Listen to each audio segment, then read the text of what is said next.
오늘 말씀은 느헤미야의 리더십이라는 제목을 가지고 느헤미야서 1장 전체 말씀을 보도록 하겠습니다.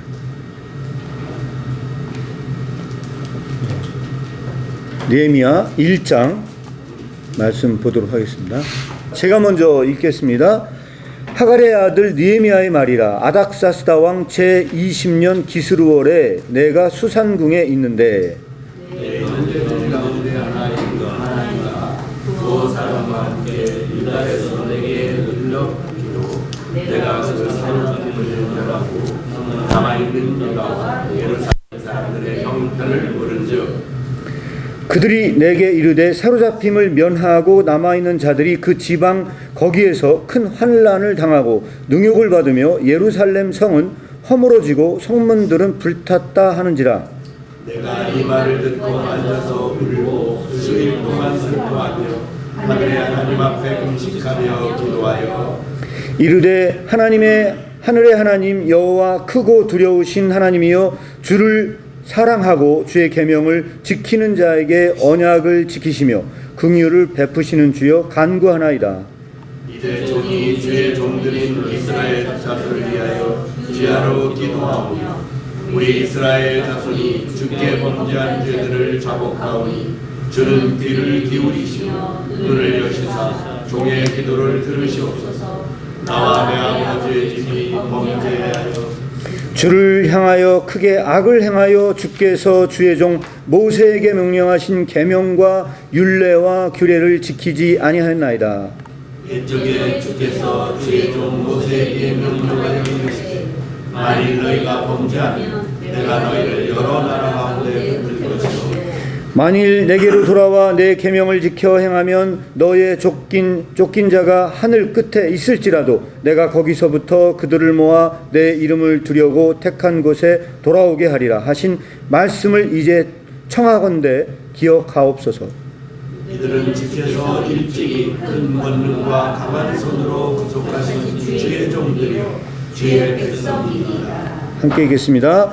주여 구하오니 귀를 기울이사 종의 기도와 주의 이름을 경외하기를 기뻐하는 종들의 기도를 들으시고 오늘 종이 형통하여 이 사람 앞에서 은혜를 입게 하옵소서 하였니 그때 내가 왕의 술 간원이 되었느니라.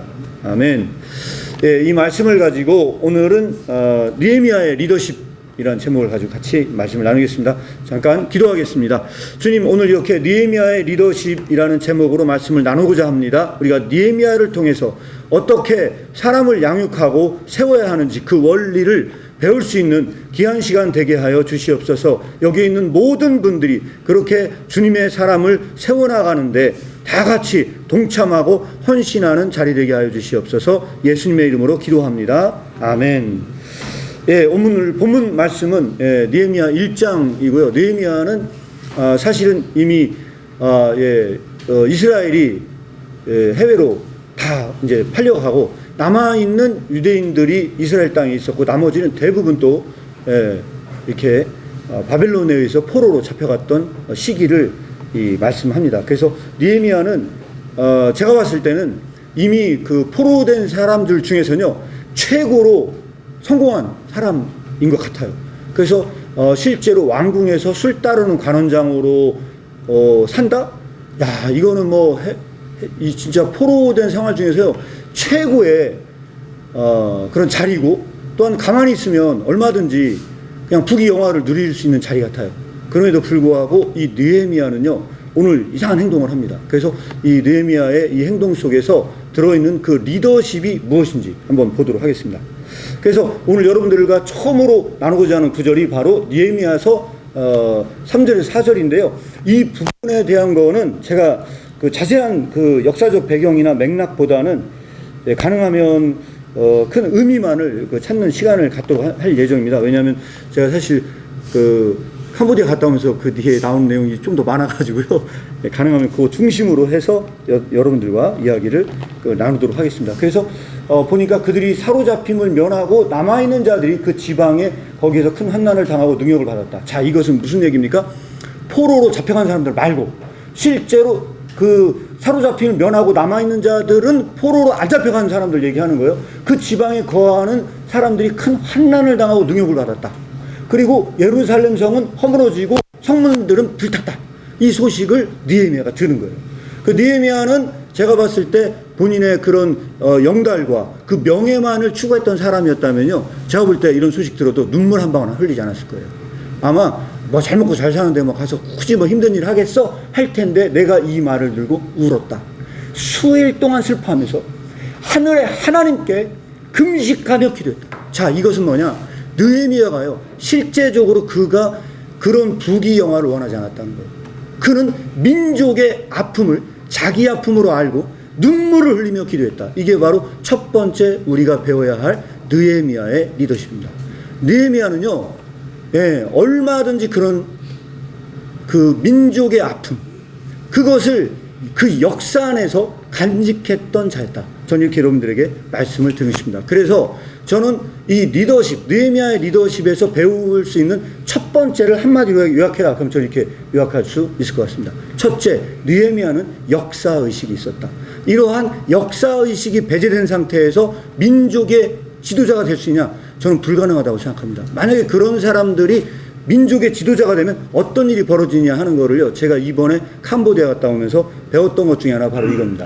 여기에 투올슬랭이라고 하는 이 캄보디아의 가장 유명한 관광지 중에 하나입니다. 누구나 프놈펜에 가면은 한 번쯤은 들린다고 하는 곳이 바로 이 장소인데, 여기를 가보게 되면요, 수많은 사람들이 이 죽은 시신들과 사진들이 이렇게 전시되어 있습니다. 근데 이게 어떻게 이렇게 전시되어 있냐? 똑같은 공산주의자임에도 불구하고요, 이게 갑자기 이름이 생각이 안 나네. 이 지도자 이름이 뭐였죠? 폴포트. 이 폴포트가 사람들이 어마어마하게 죽였답니다. 혹시 얼마나 죽인지 아시는 분 있으세요? 제가 듣고 깜짝 놀랐는데, 혹시 아시는 분 있어요?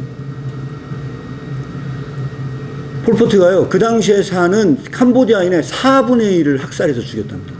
4분의 1을. 그래서 몇 명이 죽었냐면 대략 한 200만 명이 학살돼서 죽었는데, 그때 여기에 갔던 투올슬랭에서 약 2만 명이 죽었대요. 그래서 여기에 투옥된 사람 중에 살아 생존한 사람이 불과 12명만 살아 생존을 했고요. 나머지 2만 명은 다 죽었는데, 이게 왜 남아있었느냐? 이게 너무 이 사람이 악질적이고 이게 잔인하게 사람 죽이고 하니까요, 똑같은 공산주의자인데도 불구하고 베트남에서 쳐들어왔답니다.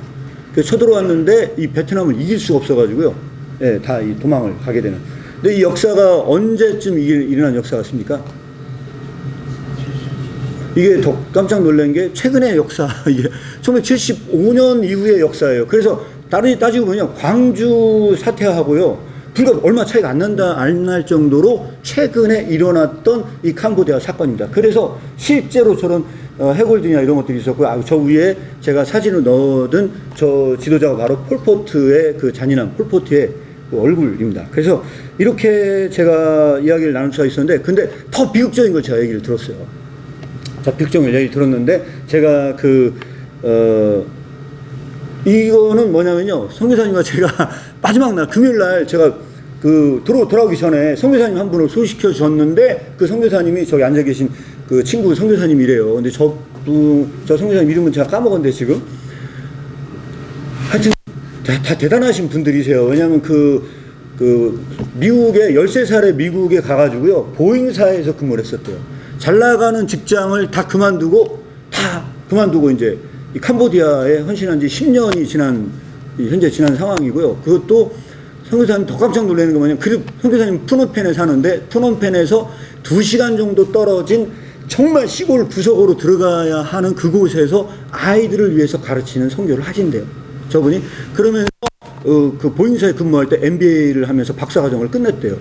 그러고 나서 캄보디아 딱 오니까 캄보디아 국립대학에서 경영학을 가르치려 해서 경영학 교수로 다시 현재 섬기면서 이제 이렇게 아이들도 하고 또 와서 대학교 학생들도 지도해야 되고 하니까 굉장히 바쁜 시간을 보내면서 이 선교사로 헌신을 했거든요. 근데 제가 뭘 보고 깜짝 놀랐냐면, 제가 투올슬랭을 갔다 왔고, 그 다음에 거기에 국립박물관도 갔다 왔는데, 그 시골에 사는 아이들한테, 야, 니들이 역사적인 유적지 앙코르와트부터 시작해서 또 가본 사람 손들어 봐라 했는데, 대다수의 학생들이 역사를 모른다.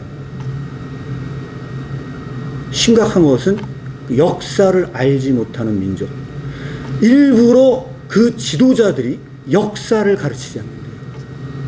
심각한 이런 이 캄보디아의 가장 큰 문제는 뭐냐면 자국민을 다 멍청이로 만들고 있다는 거. 그래서 여기에 가장 큰 문제는 뭐냐면 이 폴포트가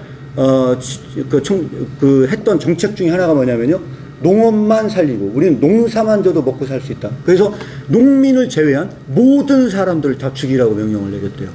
그래서 결론적으로 누가 죽었냐? 안경만 쓰고 있어도 잡아서 죽였대요. 그래서 안경 벗고 도시에 사는 사람들은 일부러 손바닥을 갈아가지고 상처를 냈대요.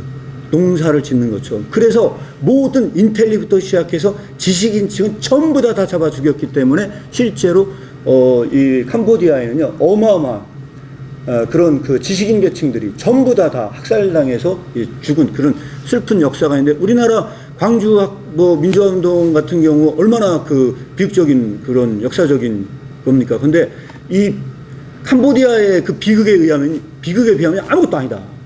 지금도 그 살아있는 그 역사적인 인물들이 아직도 존재하고 있다.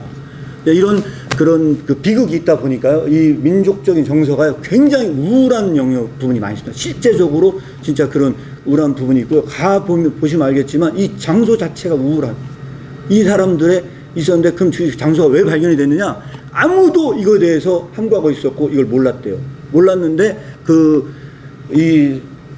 지금 여기 추억된 이 부분 투올슬랭을 관리해둔 관리인들이요, 아이들까지 놓고 거기서 살면서 사람들 그렇게 학살해서 죽이고 손 닦고 그렇게 하면서 거기 살고 있었대요. 근데 그 중에 한 명이 크리스천이 되었대요. 그 크리스천 된 사람, 제가 이름을 까먹었는데, 그 크리스천이 된 사람이 결론적으로 뭐냐, 다 고백을 했대요. 사실은 이런 학살이 났습니다. 솔직한 고백. 우리가 끔찍한 짓을 행했습니다. 그리고 너도 했잖아. 불면서 전 세계적으로 알려지면서 이게 이제 드러나게 된 계기가 된 것도 결국은 뭐냐, 크리스천이 아니었다면 이와 같은 일들은 벌어지지도 않았을 것이다. 그래서 저는 이 민족의 지도자, 이 사회의 지도자가 되기 위해서 뿐만 아니라 기독교의 지도자가 되기 위해서도 이 느헤미야의 정신에서도 우리는 볼 수 있는 것 중에 하나가 뭐냐면, 우리는 역사의식을 있는 한 아무것도 할 수 없다. 이스라엘의 수많은 사람들이 회개의 놀라운 역사를 일으켰던 학사 에스라도요, 그들을 회개로 부르심을 받아 회개하도록 촉구했던 것도 뭐냐면, 결국은 그들의 역사적인 사건을 언급하면서 회개운동이 일어났다. 이것이 바로 이 현장에서 본 것들 중에 하나입니다. 제가 이거는 2006년에 6월 달에 성지순례를 간 적이 있어요. 성지순례를 갔는데 저기가 마사대 요새입니다. 마사대 요새인데 제가 거기 가서 사온 책이 이 책을 사왔습니다. 이게 이스라엘에서 공수해서 사온 책인데, 이걸 제가 왜 샀냐면요, 거기에 가이드분이 이 책을 들고 다니더라고요. 그래서 이거를 제가 어디서 파나 찾아가가지고요, 직접 사가지고 왔어요. 이 책은 여기에 굉장히 잘 되어 있는 것 중에 하나가 뭐냐면, 이 마사다 요새에 대한 이야기가 나오는데, 이 마사다 요새가 혹시 누가 졌는지 아세요? 여기가 굉장히 큰 요새예요. 그러니까 저기가 완전히 그 약 400m 이상의 절벽 위에다가 성을 진 거예요. 성을 짓고. 그래서 저긴 누구도 저기 쳐들어올 수 없을 정도의 요새로 구축을 했는데, 저기 성경에 나오는 장소래요. 난궁불락의 요새, 시편에도 언급되고 있는 내용이 바로 저 마사대 요새래요. 네. 그래서 제가 저 영상을 유튜브에 업로드를 하려고 제가 띄우는 게 있어서 하려고 했더니, 워낙 저기 초반에 찍은 사진이다 보니까 뭐 문제가 있나, 유튜브에 업로드가 안 돼요. 그래서 다시 지금 편집을 해야 되는 상황이 됐는데, 여기 보시면은 이걸요, 이렇게 이제 복원을 시켜놓을 수 있게 이렇게 만들어놨어요. 어떤 보면 이제 복원된 그림이 나올 수 있게 해놓은 거예요. 근데 제가 그때 갔을 때 깜짝 놀란 거를 제가 여러분들 여기다 하나 보여주려고 넣어놨습니다. 제가 이걸 왜 보여드렸냐면요, 그때 저걸 케이블카를 타고 올라가는데 그때 누구랑 같이 가냐, 이스라엘의 초등학생들과 저희 같이 간 거예요. 그럼 초등학생들 저길 왜 갔냐, 저기는 이스라엘의 가장 비극적인 장소거든요. 예수님께서 멸망을 했어요. 돌 하나에 돌도 남지 않고 전부 다 무너지고 이스라엘은 멸망하겠다고 했는데, 그때 AD 약 한 70년경에 로마가 침입해서 마지막까지 싸우다가 이스라엘이 모두 다 전사해서 각자 칼로 찔러서 죽은 가장 비극적인 장소가 어디냐? 바로 저 마사다 요새. 저 마사다 요새인데, 저 마사다 요새는 누가 졌느냐? 성경에 나오는 헤롯 대왕이 저걸 건설을 했대요. 그래서 헤롯 대왕이 건설을 했는데 그 가이드를 해주셨던 분이 그 당시에 이스라엘에서 고고학을 공부하는 목사님이셨는데, 그분이 뭐라고 하냐면 실제로 이스라엘에서는 헤롯의 별명 중에 하나가 뭐냐? 건축강이었대요. 건축강. 그 정도로 건축을 잘했던 사람이었고, 로마에서 건축술을 배워가지고 와서요, 저기다가 전부 다 건축을 했는데, 사실 유럽은 구들장이 없어요. 유럽은 구들장이 없고 온돌 문화가 아님에도 불구하고 여기에 구들장이 있어요. 헤롯이 뭘 만들었냐? 찜질방을 만들었대요. 하여튼 뭐 해놓고서 저 절벽에 물을 다 끌어올릴 수 있는 그런 수로까지 다 건설할 정도로 이 헤롯은 굉장히 많은 걸 구축을 했고 저걸 만들어 놨어요. 근데 저 장소에서 뭘 하느냐? 바로 역사 교육을 합니다. 이스라엘 백성의 가장 탁월한 부분 중에 이스라엘의 가장 탁월한 건 뭐냐면요, 역사 교육을 잊지 않는다는 거고요. 중요한 거는 그 가이드분께서 뭐라고 얘기했냐? 군인이 되잖아요. 군인이 돼가지고 총을 지급할 때 어디서 지급을 하느냐? 바로 이 역사적인 현장에서 이 장소에서 일어났던 일들을 상기시키면서 그들에게 총을 지급을 한대요. 이게 바로 이스라엘의 역사 교육이었습니다. 이거에 대비되는 것 중에 하나가 뭐냐면, 캄보디아는 너무나 비극적으로 그네 나라 백성들의 젊은 사람들이 불과 50년 전에 일어났던 사건조차도 아무런 관심이 없다는 겁니다. 이게 가장 비극적인 히스토리인데요. 그런데 여기에 계신 이 장환익이라는 이 선교사님이요, 대단한 일을 하는데, 이분이 그 박사를 뭘 했냐면 이 캄보디아 역사에 대해서 기독교 역사와 이거를 전부 다 이 과정을 가지고 박사 학위를 받고, 야, 이거 너무 심각하다. 이 지금 캄보디아의 이 비극적인 히스토리를 아는 사람이 없고, 게다가 실제로 외국에서 선교사로 오시는 분들조차도 이것을 모르고 선교를 하는 경우가 너무 많기 때문에 이걸 전시해야겠다 싶어서 후원을 받아가지고 이 전체를 이 역사박물관으로 만든 거예요. 그래서 가서 제가 설명을 다 들었고, 이거를 제가 여러분들에게 보여드렸고, 보신 분들도 있을 거고요, 못 보신 분들도 있을 텐데, 제가 이걸 보면서 굉장히 많은 그 감동과 도전을 사실 받았습니다. 그래서 여러분들과 나누고 싶어서 이거를 꺼냈고요. 두 번째를 말씀을 드리도록 하겠습니다. 느헤미야서 1장 5절에서 6절에 나오는데요. 이르되 하늘의 하나님 여호와 크고 두려우신 하나님이요, 주를 사랑하고 주의 계명을 지키는 자에게 언약을 지키시며 긍휼을 베푸시는 주여 간구합니다. 라고 하면서 느헤미야는 기도를 시작을 합니다. 이제 주의 종들인 이스라엘 자손을 위하여 주야로 기도하며 우리 이스라엘 자손이 주께 범죄한 죄를 자복하오니. 자, 여기서 우리가 밑줄 쳐야 될 부분 중에 하나가 뭐냐면, 우리 이스라엘 자손이 주께 범죄한 죄들을 자복한다. 주는 귀를 기울이시며 눈을 여시사 종의 기도를 들어달라 라고 얘기를 하면서 나와 내 아버지 집에 범죄한 죄를 고백을 하고 있습니다. 그런데 느헤미야의 위대한 점은 뭐냐? 여기서 느헤미야의 위대한 점은, 중요한 건 뭐냐면요, 자신의 죄를 고백하는 게 아니에요. 이스라엘 자손이 주께 범한 죄를 고백해. 이것은 뭐냐면 민족의 죄를 마치 자기의 죄인 것처럼 느헤미야는 고백을 한다는 거예요. 이거는 저는 굉장히 충격적인 이야기라고 생각을 합니다. 사람들은 자기의 죄조차도 인지하지 못하는 이런 상황 속에서 느헤미야는 민족의 죄가 마치 자기 죄인 양 그것을 고백하고 기도한다는 것은요, 이게 바로 우리가 느헤미야에서 배울 수 있는 중요한 리더십이다. 그래서 이 느헤미야의 리더십을 한마디로 얘기를 해라. 그러면 저는 이것을 책임의식이 있었다. 느헤미야는 첫 번째 역사의식이 있었고, 느헤미야는 두 번째 책임의식이 있었다. 저는 이거를 여러분들에게 말씀을 드리고 싶어서 이 이야기를 꺼내들었습니다. 그리고 제가 캄보디아를 갔는데 선교사님이 소개시켜준 분이 옆에 탕백콩 목사님을 소개를 시켜줬어요. 이 탕백콩 목사님이 있는 교회는요, 프놈펜에서, 이 캄보디아에서 가장 큰 교회라고 들었어요. 가장 큰 교회를 하고 있고, 이 탕백콩 목사님이 롤 모델로 삼은 목사님이 조용기 목사님이었대요. 조용기 목사님인데, 그러면 어떻게 이 목사님을 만나게 됐느냐? 이 사실은 이 오석한 회사님이 간증 중에서도 많이 나오는 부분 중에 하나인데, 이 진짜 기적적으로 만났는데 미국에서 어떻게 만난 한 자매가 있었는데 그 자매가 탕백홍 목사님 딸이었대요. 그래가지고 이제 그 딸을 만나서 이야기를 나누다가 이제 탕백홍 목사님이 그때 마치 미국에 들어왔다고 그래서 미국에서 만나서 대화를 나눴대요. 나눴는데 그때 목적이 이끄는 삶을 얘기를 했더니 야, 그 캄보디아의 목적이 이끄는 삶 그런 게 되겠냐고 말이지. 불가능하다고 하면서 뭐 굉장히 좀 이렇게 부정적으로 얘기를 하시더래요. 그래서 어떤 뭐 대안이 있으면 얘기해봐라 뭐 그런 식으로 얘기를 했는데 그때 오석환 선교사님이 쓴 책이 목적이 이끄는 삶이 아니고 기도가 이끄는 삶이었대요.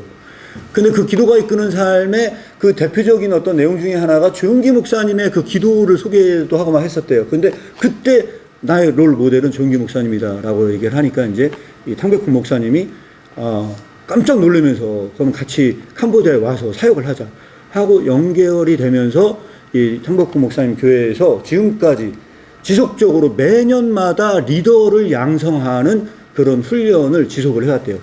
근데 너무나 그 비극적인 얘기를 사실 오늘 같이 들었습니다. 그 성교사님도 가서 처음 들었대요. 그 얘기를. 그러면서 그동안에 리더를 세우고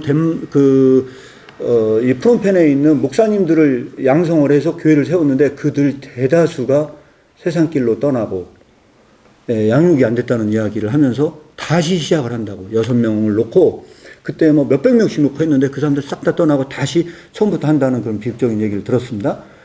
자, 이 사람은 누구냐면요. 폴포트 정권에서 2인자였던 누온 체아라는 사람이랍니다. 인터넷을 검색하면 나온 사람인데 중요한 거는 200만 명을 학살했던 그 장본인임에도 불구하고 이 사람은 죽을 때까지 단 한 번도 이것은 민족의 대학살이 아니라고 부정을 하고 결국은 죽었답니다. 얼마 전에 죽은 사람입니다.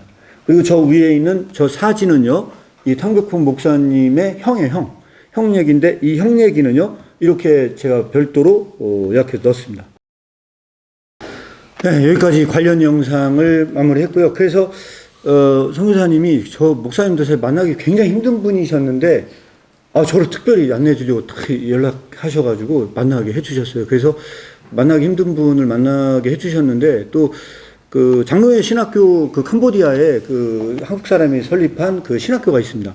그 총장님을 제가 우연찮게 만났는데 그 총장님은 만나고 싶어 만난 게 아니고 제 수업이 끝나고 나서 저기 휴게실에 가서 쉬자고 했는데 그 총장님이 쉬고 계신 거였습니다. 그래가지고서 제가 이제 한번 보내드린 사진이 있었는지 모르겠는데 그 총장님을 만나 뵙고 또 이야기를 나눌 수 있는 그 중요한 시간을 가졌습니다. 그래서 저기 선교사님이 그런 말씀 하시더라고요. 그 선교사님들이 저 탕백홍 목사님을 만나고 싶어도 만날 수 없는 사람인데 제가 만났다는 거예요. 그러면서 선교하러 오신 선교사님이 몇백 명이 돼도 저 목사님을 만난다는 그래서 저는 쉽게 가서 만나서 사진도 찍고 이런 관련된 이야기를 듣게 됐습니다.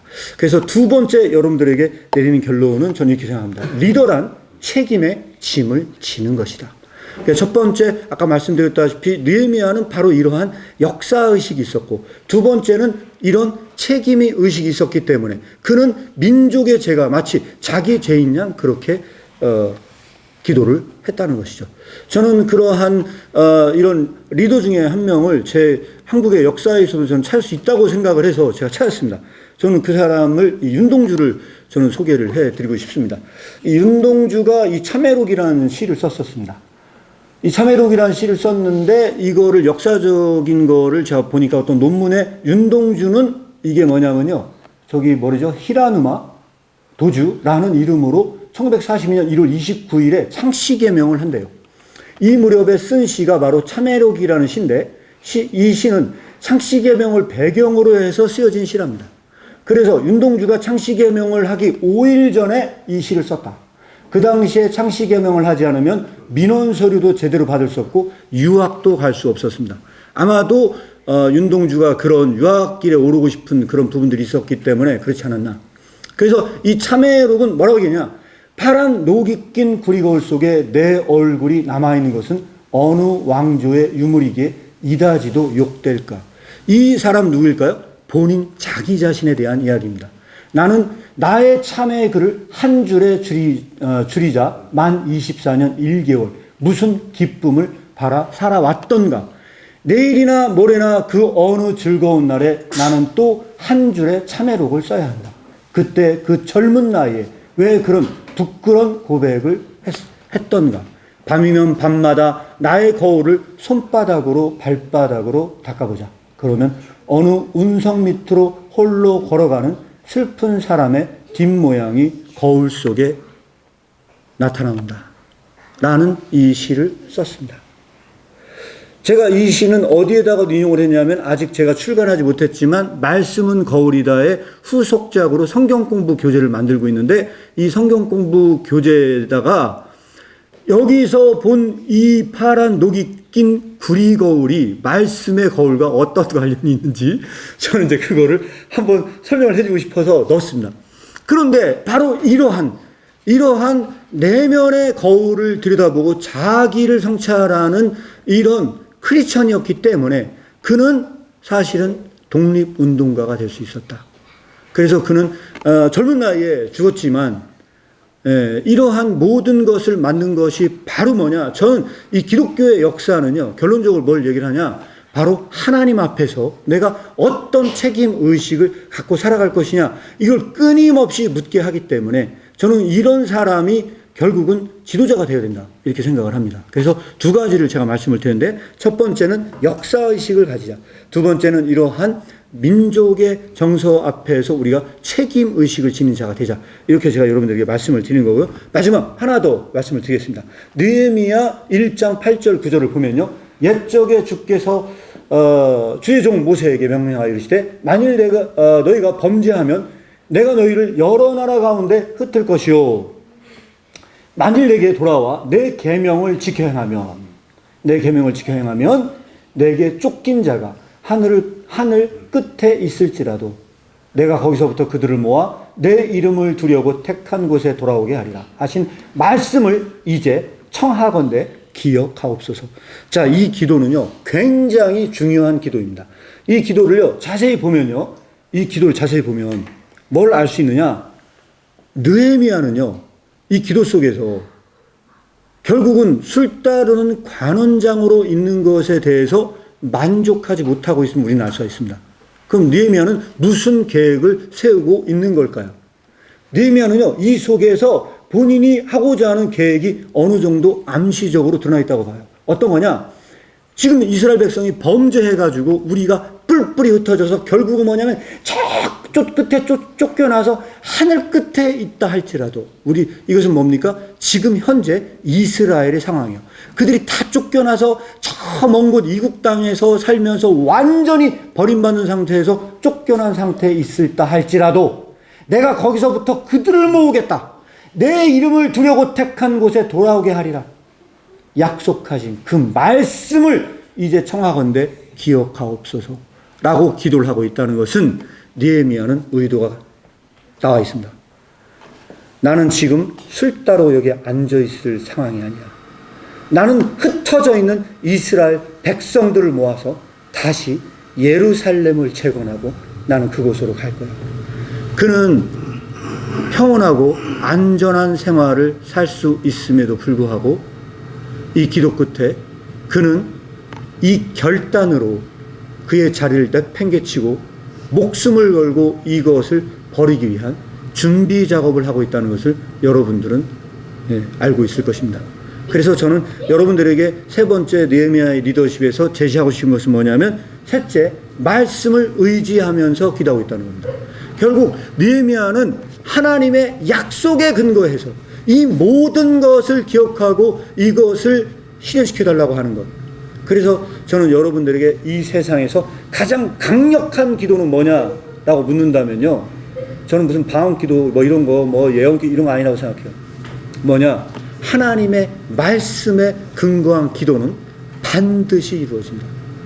그래서 우리는 말씀에 근거한 기도를 하자. 그래서 이런 거를 하고 있습니다.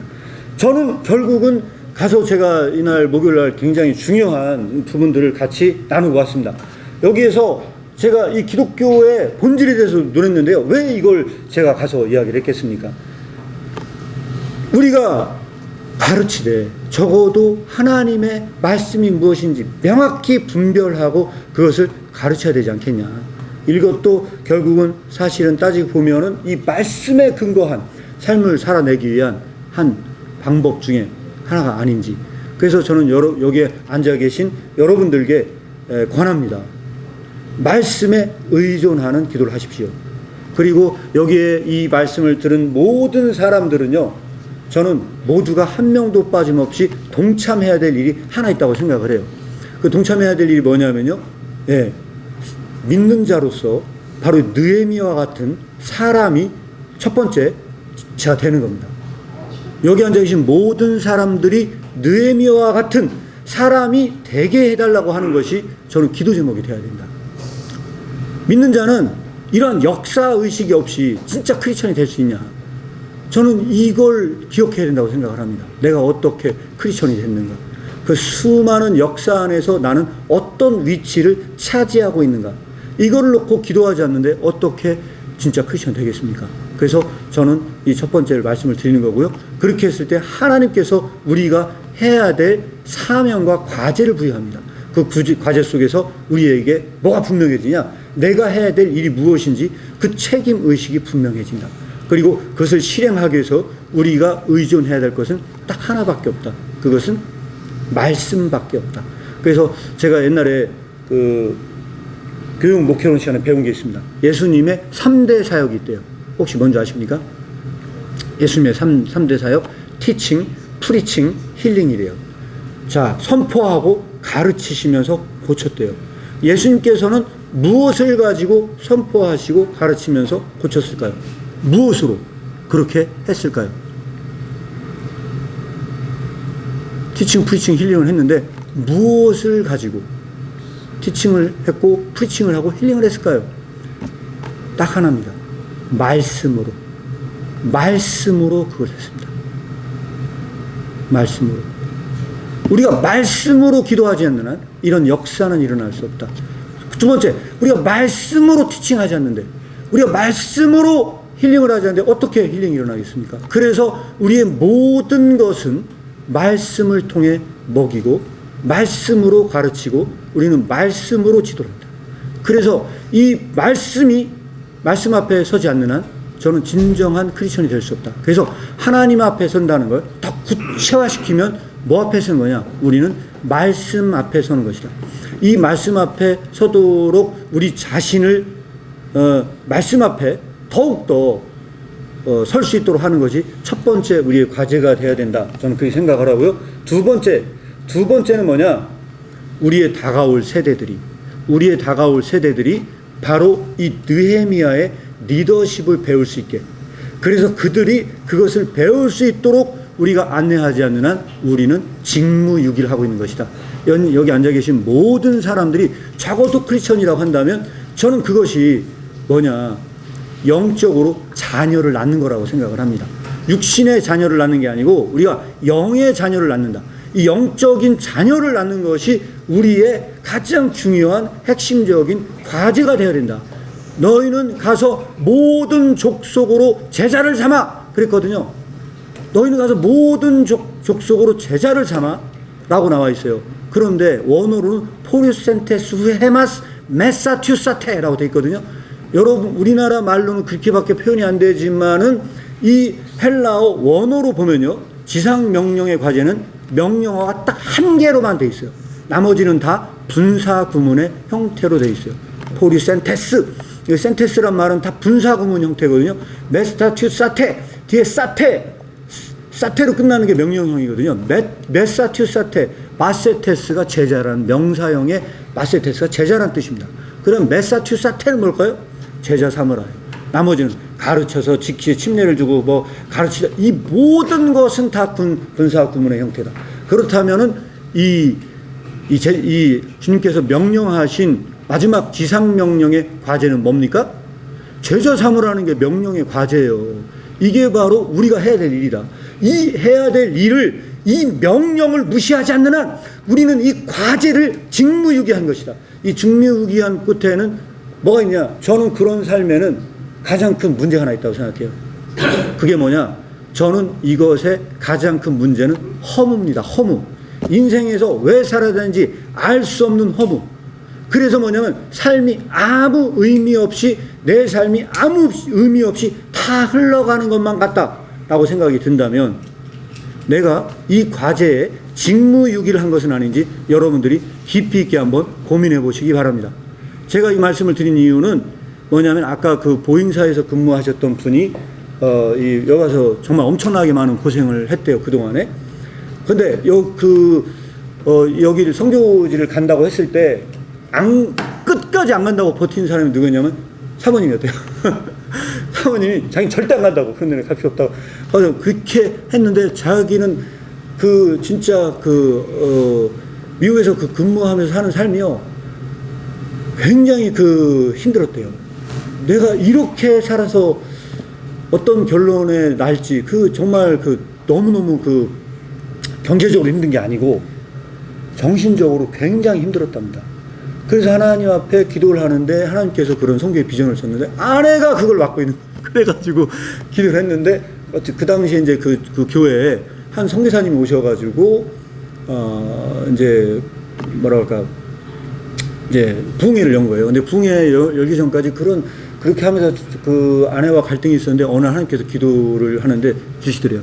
야, 그것은 내가 할 일인데 왜 네가 갖고 씨름하느냐. 하나님께서 그렇게 말씀하시는 것을 듣고 자기가 아내를 설득하고 하려고 하는 모든 걸 다 내려놨대요. 그래서 하나님께 기도만 했는데 그때 선교사였던 부흥 강사님께서 오셔서 말씀을 전하는데 아내가 갑자기 바쁜데 부르더래요. 그런데 이제 그 말씀을 듣고 아내가 이제 변화가 된 거예요. 그러면서 같이 나가겠다고. 그래서 이 캄보디아에 지금 10년 이상을 헌신을 했는데 그때 사는 삶과 여기에서 사는 삶에 대해서 물어봤어요, 제가. 선교사님한테. 어떠냐고 물어봤더니 자기는 여기가 너무 힘들게 그렇게 살면서 그럼에도 불구하고 너무 자기가 이거에 대한 그 가치를 느끼면서 어느 때보다도 자기가 이 기쁜 삶을 살아간다, 그 이야기를 하는 거예요. 그러면서 이 캄보디아 국립대학에서 대학생들을 만나가지고 그들에게 경영학을 가르치지만 그러면서 그들에게 복음을 증거한다는 거예요. 증거를 하는데 그 대학생들이 지금 얼마나 비극적이냐. 그들이 폴포트가 일어났던 이런 대학살인이 이 엄청난 비극에 대한 슬픈 역사가 있음에도 불구하고 요즘 젊은 애들이 관심이 없다는 거예요. 그래서 그들에게 뭘 인식시켜주고 있느냐. 이분들이 정말 위대한 일을 하는 것 중에 하나 뭐냐면요, 그네 나라의 이 젊은 애들에게 이 비극적인 역사의 스토리에 대한 역사의식을 심어주고 있다는 거예요, 이들이. 그래서 이들에게 지금 그들이 갖고 있는 곳에 그런 데를 이 관광을 시켜주는데, 아니 거기에 살면서 지금 사실 거기에 $10를 받는다는 건 굉장히 큰 금액이거든요. 왜냐하면 오죽한 선교사님이 쌀국수 사주면서 먹었던 쌀국수가 $3라고 얘기를 했는데 현지인들은 $3짜리 쌀국수를 먹고 있는데 그것도 거기가 부촌이에요. 부촌에서 $3면 제가 볼 때 다른 데가 더 싸거든요. 그런데 $10를 받고 그 관광지를 갈 사람은 없거든요. 외국인들에게는 전부 다 $10라는 거액의 관광 비용을 받으면서 자국민들에게는 다 무료로 해요. 다 무료로 해주는데도 불구하고 거기를 갈 수가 없다. 그 너무 비극적인 게 있어가지고 그 가르치는 그 꼬마 애들, 시골에 있는 애들을 데리고 가려고 했대요. 그래가지고 야, 우리 이 캄보디아 역사를 좀 배워보자고 해서 데리고 가려고 딱 했는데 거기 있는 엄마들이 다 말리더라는 거예요. 절대 데리고 가면 안 된다고. 그러니까 정말 어이가 없어가지고 물었대요. 왜 가면 안 되냐. 그랬더니 거기 있는 아이들이 차를 한 번도 타보지 않았대요. 그래가지고 차만 타면 멀미를 한대요. 그래서 데리고 갈 수가 없대요. 그런 얘기 하면서 별별 얘기를 많이 들었었습니다. 그 중에 일부의 얘기를 제가 여러분들에게 말씀을 드렸는데, 이분들이 그래서 이곳에서 제일 첫 번째 하는 사역이 뭐냐. 이들이 알지 못하는 이 비극적인 역사의 스토리를 풀어서 말을 해준다. 그런 얘기를 제가 들었고요. 그 장환익 선교사님은 이제 그 일을 그만두겠다고 저한테 말씀을 해주시더라고요. 역사 인식을 해주는 그 일을 이제 자기가 그만하겠다. 연세도 이제 있고 하다 보니까 이제 은퇴할 때도 되고 하다 보니까 준비를 하시는 것 같은 느낌이 들었어요. 그러면서 이제 그들에게 그걸 맡기겠다, 이런 말씀을 하시는데 제가 그 선교사님한테 그런 말씀을 해드렸어요. 대한민국의 역사에 대해서 우리도 알지 못하는 역사를 외국인이 한국 사람에게 전해준다면 우리는 얼마나 큰 감동을 받겠습니까? 지금까지 선교사님이 그네 나라 사람들조차도 알지 못하는 역사를 공부를 하고 그들에게 가르치면서 역사의식을 고취시키시고 그들을 크리스천으로 만들면서 이 민족의 죄와 그들의 죄를 회개하게 만들면서 그들을 리더로 만든 것, 그것은 어마어마하게 큰 가치를 지닌 일입니다. 끝까지 잘 마무리를 해주셨으면 감사하겠다고 제가 그런 말씀을 같이 나누고 돌아오게 됐습니다. 저는 그 똑같은 과제가 그들에게만 있는 게 아니고 여기에 앉아있는 모든 분들에게도 동일하게 부여된 과제라고 생각을 합니다. 제가 갔다 오면서 얼마나 많은 그런 도전과 은혜를 받고 왔겠어요. 왜? 저도 여기서 가르치는 입장에서 이렇게 하고 있지만 그럼에도 불구하고 또 현장은 또 다르거든요. 그래서 저는 한 번쯤 그냥 관광이 아니고 좀 관광보다 진짜 의미 있는 일이 있다면 이런 식의 여행은요, 제가 뭐 태국도 뭐 관광차 갔지만요, 별거 없거든요. 뭐 가가지고 뭐 보트 타고 뭐 하고 돌아와 봐야 별거 없는데, 이런 여행은요, 여운이 어마어마하게 많이 남는 여행이거든요. 왜냐면 우리가 어떤 삶을 살아야 되는지 엄청난 도전을 받고 돌아오는 부분들이 있기 때문에 저는 오늘 여러분들에게 이렇게 말씀을 드립니다. 그래서 오늘 이 시간 여러분들에게 말씀을 마무리하면서 저는 기도하는 시간을 갖고자 합니다. 여러분들은 오늘 지금까지 제 얘기를 들으면서 어떤 생각을 하게 되었나요? 자, 제가 여러분들에게 하나를 말씀을 드리고 기도를 하도록 하겠습니다. 어떤 거냐면, 우리는 믿는 사람들이나 이 세상에, 특히 우리 대한민국 사회에서는 항상 정년이 있어요. 정년이 있기 때문에, 내가 이제 어느 정도 생활을 마무리하게 되면 나도 이제 일을 그만두고 이제 쉼의 기간을 갖는구나, 이렇게 생각을 하시는 분들이 많이 있습니다. 그런데 저는 여러분들에게 권면을 드립니다. 뭐냐? 하나님의 사역에 정년은 존재하는가? 저는 불가능하다고 봅니다. 우리의 정년은 언제 끝나느냐? 우리의 해야 될 과업은 내가 죽는 날까지 그 과업은 있다. 내가 죽기 직전까지 그 과업은 존재하고 있으며 그 과업을 완수하지 않는 한 그 모든 것은 다 직무유기다. 전 여러분들에게 그렇게 말씀을 드리고 싶습니다. 그리고 조금이라도 이 부분에 동의가 되어진다면 오늘 기도 제목은 딱 하나입니다. 제가 그런 느헤미야 같은 사람이 되게 해주시옵소서. 그래서 내가 이곳 가운데 참다운 그리스도인이 되게 해주시옵소서. 저는 이게 기도 제목이 되어야 된다고 생각을 하고요. 또 하나, 내가 이 사람을 세우는 과업, 모든 족속으로 제자를 삼으라는 이 과업을 어떻게 실행에 옮길지, 이것을 고민하고 또 이것을 세워가는 이 카리스 교회가 됐으면 좋겠고요. 이 카리스 교회가 그 사명을 감당하기 위해서는 여기에 있는 한 사람 한 사람이 그 임무를 감당해야 이것이 가능해집니다. 이를 위해서 다 같이 통성으로 기도하고 제가 기도하고 마치도록 하겠습니다.